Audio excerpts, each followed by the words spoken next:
I would love for people to come look at the show, enjoy the visual aspect of the show, but really take the stories behind the pieces. Because to me, that's what really value the pieces.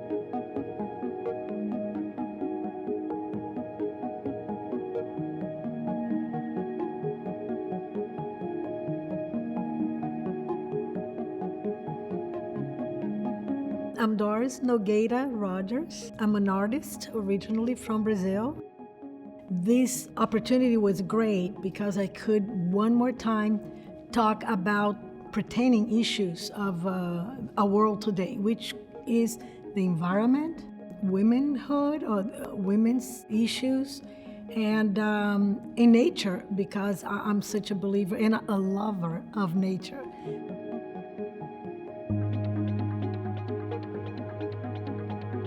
My work is basically printmaking.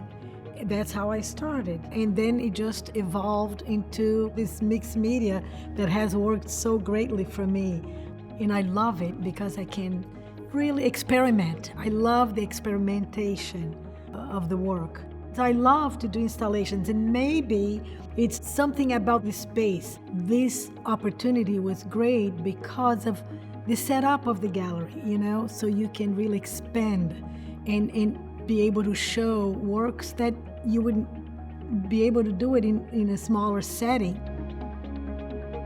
For me, in this exhibit, there are 3 pieces that to me, I really want people, I hope they'll take away.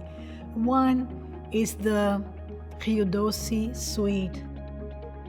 I create because of something that happened or like in response to something. And in this case, it was a mining tragedy that happened in 2015 in Brazil.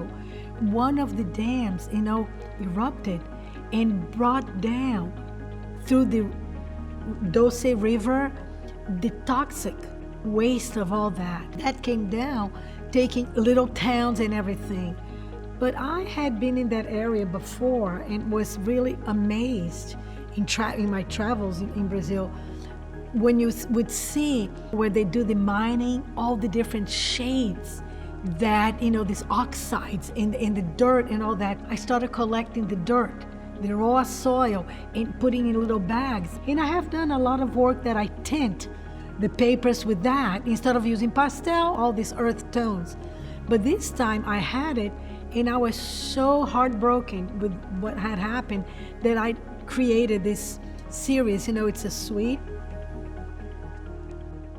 Another piece that I think it's in the back, in the green wall, it really deals with the deforestation and what we are always looking into in the Amazon, in the Mata Atlântica. The idea is that I decided, it was something that happened during COVID, that I am going to not be down. I know what's going on, we know, but I have the hope of the resilience of the forest, that even they burn, they take the wood, but the rebirth of that forest, that man would not be able to abolish that. The metaphor for me would be to get all those woodcuts, buds, and I do my own interpretation of that, and I really print it in bright colors because to me symbolizes the rebirth of the forest regardless of the destruction of the man.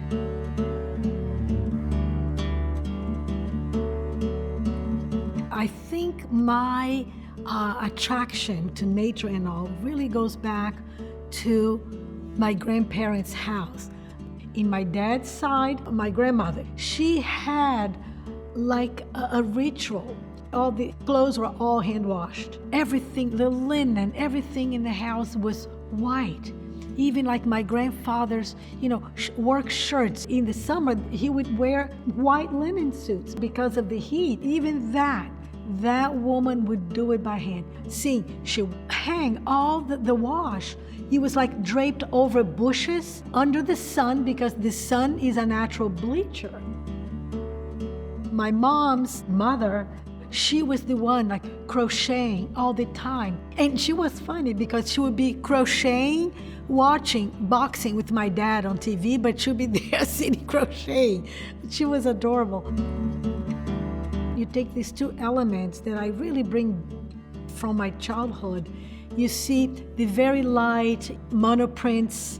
It has that delicate feeling to it, with the clothespins and all.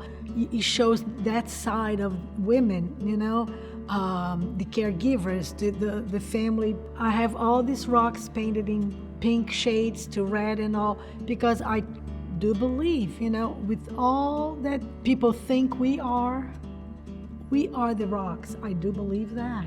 Women, it has a strength that it's unbelievable. And I added on and wanted to do more and more and more because of the situation, what we are just going through now. Our rights being taken away.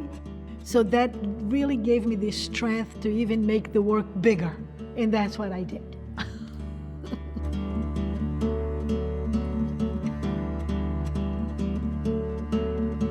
Putting together, the mixed media, techniques, and I like that challenge.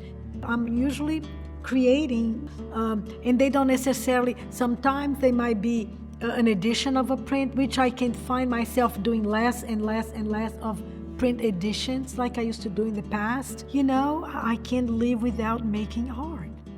I cannot get it to stop. It's part of my life, it's part of who I am.